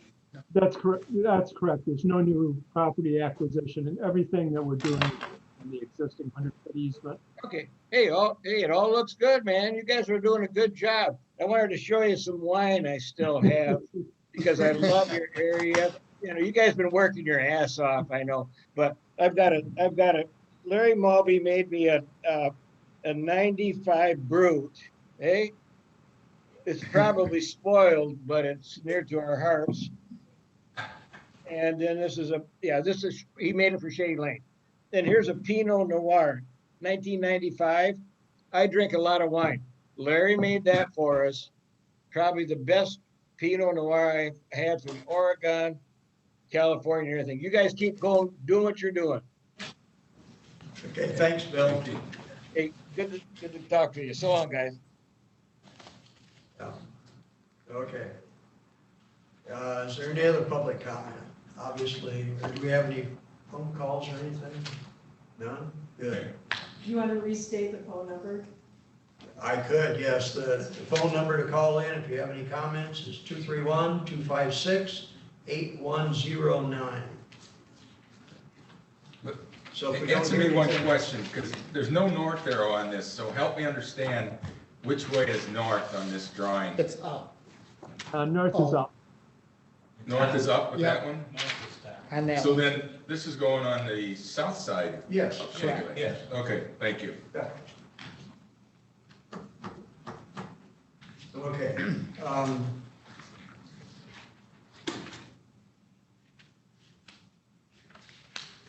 Can we, how long do you think it's gonna take to go through this? Or do you think we're gonna have to, I mean, we're getting late on time, it's 20 after. That's up to you. It's probably, you know, it depends on if there's any questions or not. We've been through this so much, I don't think that it meets all the standards. So say, it seems like a no-brainer. Yeah. We worked Yeah. this. Well, I agree. I just, what do we need to do to make it correct? Well, the stuff I gave you is that, if we go through that, I did want to point out that they did submit a road commission permit. They have the road commission approval. Garth, I didn't see a soil erosion, but I think I heard that you had a soil erosion permit. Is that correct? Julie?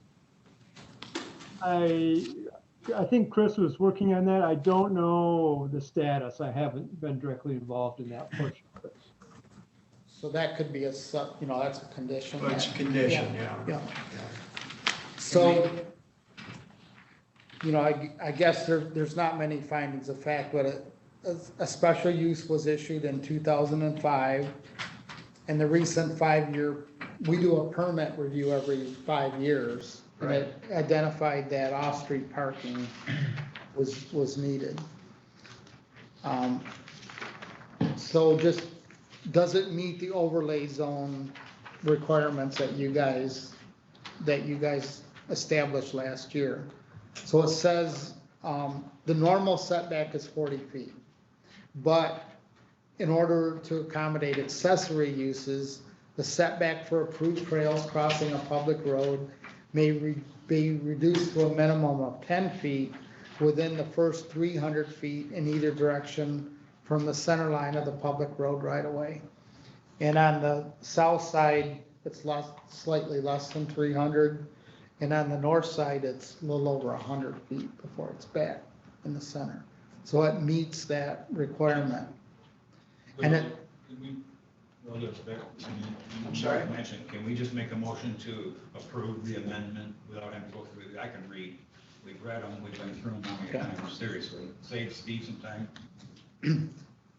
well, I would say I just want to let you know that it does meet the, although you guys should talk a little, there's 10 trees proposed on that berm. Is that adequate? That's a question that I can't answer. You guys have to answer that. But it meets the dimensional requirements. Does that meet our landscaping? Well, that would have to be a condition that the trees, yeah, actually your landscape says 1 tree for every 30 feet or So this something is, like that. they're So this going is, better. yeah, yeah. So that- But a requirement would be that the trees need to meet your requirements of your zoning ordinance. They, you know, can't Yeah. be So the tree has to be 6 foot high. whatever Read it this is. right, Yeah, right down here, each one has to be at Okay. least 6 foot high. whatever's in the ordinance. I don't. That's remember. fine, that we can Yeah. make that a condition. So the governing standards for special land uses, we went through that on the last one. Does it change the character of the district? Is it served by public facilities? And you can do these as a whole. Yeah.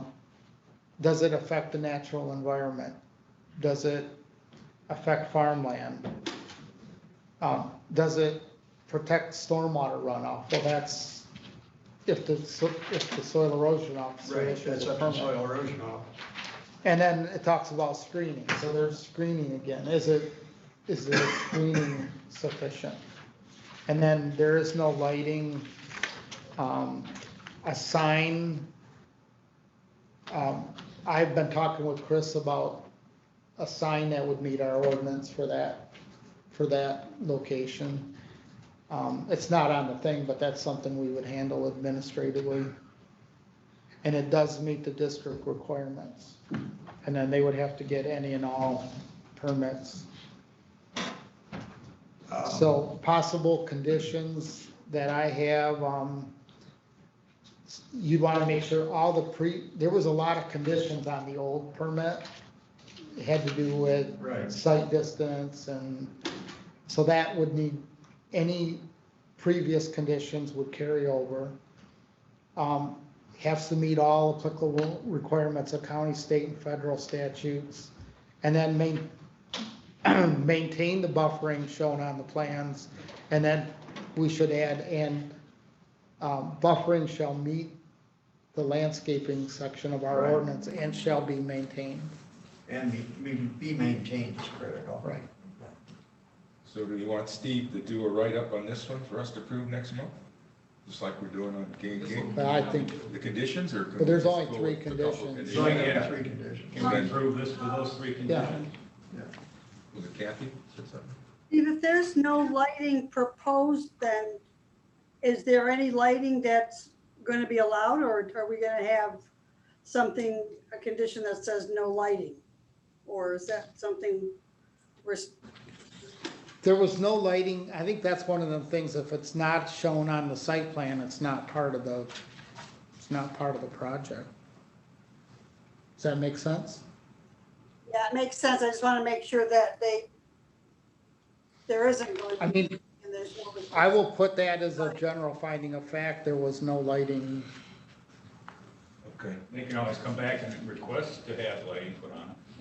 I don't think any of the crossings anywhere have lights. You are correct, Steve.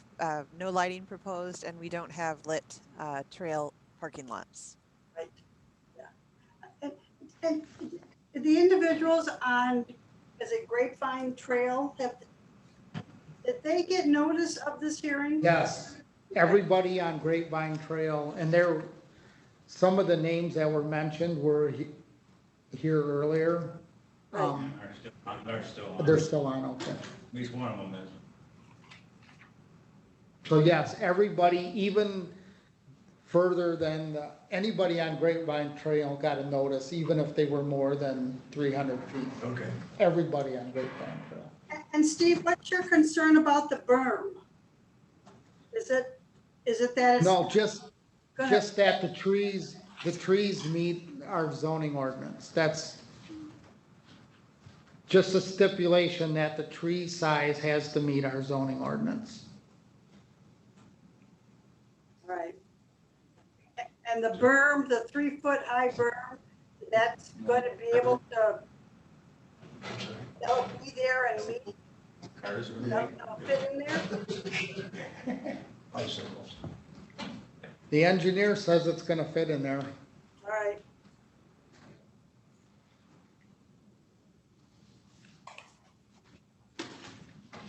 Okay. So we have the conditions.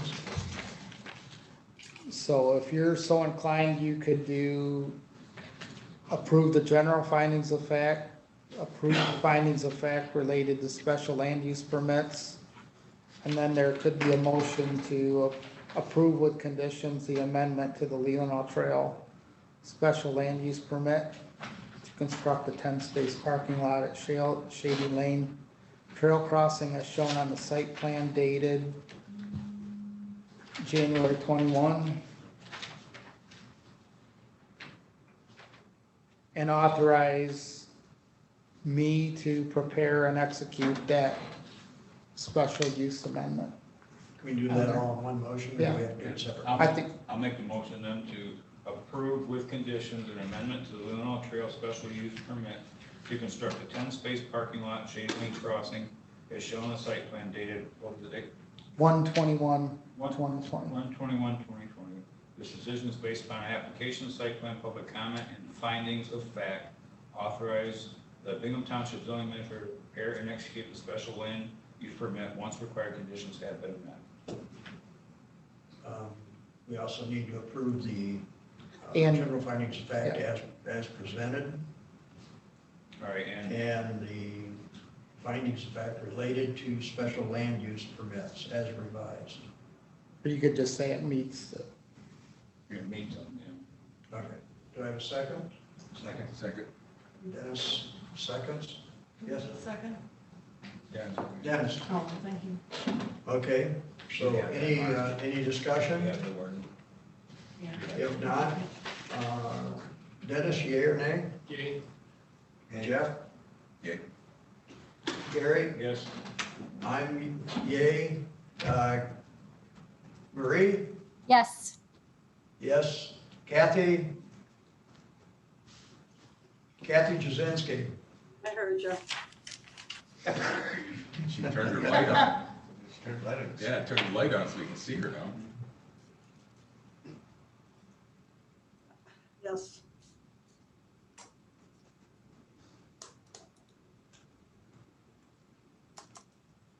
You hear me? No. Now we can. I said yes. Yes, Okay. thank you. Motion passes 7-0. You should have a motion to go 10 more minutes. Yes. I'm going to make a motion that we go an additional 10 minutes to finish up. Jeff seconds it. Discussion? If not, Dennis, yay. Jeff? Charlie? Gary? Mike? Yay. Kathy? Yay.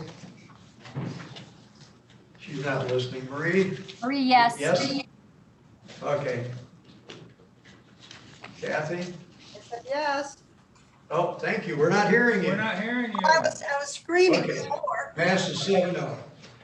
All right. Now, next thing on the, since, yeah, we're by that, so we're good for there. So, next thing on the agenda is Planning Commission Annual Report.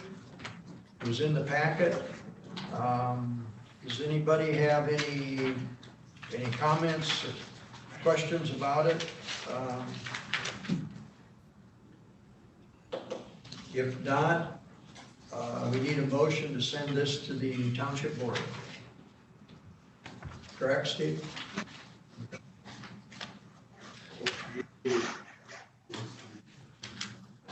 Gary, you want to make a motion, please? Sure. Make a motion to approve the Plan Commission annual report for 2020 and forward to the Township Board. Second? Second. Jeff seconds it? Okay. Dennis? Yep. Jeff? Yep. Charlie? Aye. Yep. Mike, Yes. yes. Gary, yes. Marie? Yes. Yes. Kathy? Yes? Yes. Thank you. Who supported that? Jeff? Jeff. Oh, thank you. Yeah. Okay, so that's, okay, approval of minutes from March the 5th. I wasn't at the March the 5th meeting, so you're gonna have to, were they good, were they bad, were they, do we need to change something? Didn't have any changes. No changes? I did not have any, Kathy. I don't I'm have sorry? it either. This is Marie. Okay, thank you, Kathy Marie. said no. No changes? Can I have a motion to accept the minutes as submitted? I'll make it. This is Marie. Okay, thank you, Marie. Can I have a second to that? Jeff again. Dennis, yes or no? Yes. Yes. Jeff? Charlie? I say yes. I say Yes. yes. Marie? Yes. Kathy? Yes. Thank you, 7-0. Thank you. It passes. Steve had submitted. Yeah, I handed it out tonight, so apologize for getting it to you. Now, Marie and Kathy, I'll email you my zoning report, but it's been frantic around here the last few weeks, so. I think we are gonna have an application for a commercial property on Bingham Road coming in next month. So I haven't got the application yet, but it would be for an introduction. I've been talking to an engineer about, And what It's, property is that? it's, east of PDM, the one on the curve, and it's kind of an odd shaped triangular shape. Okay, it joins PDM? Yeah. Good. So I don't know much of the details other than contractor type of thing, so, but anyway, that's probably coming up. I didn't put on the agenda, there's a little housekeeping thing we need to do on the Lee Point Road project. It's been taken care of, but we need to, Let's try to do that next month. We'll do that next month. We can't explain that. Yeah. It's gonna take a lot of Yeah. explanation. yeah, we need to just acknowledge something. So I'll do that next month. Okay, all right. The camping issue that Mitch called me about, you took care of that? Yeah, they send there is somebody in the township allowing camping on their property, and I did send a letter. I might have to do a follow-up. Mitch called me about it, I'm like. Okay. Yeah, I didn't have anything to add. Kathy Egan, do you have anything to report? No, I do not. Okay, thank you. Gary, anything from the township board? No, other than that, we've sent the draft of the short-term rental ordinance to legal. That's where it stands. Okay. All right, great. Any commissioners have anything to add? Draft of what ordinance? Short-term rental, Kathy. All right. Did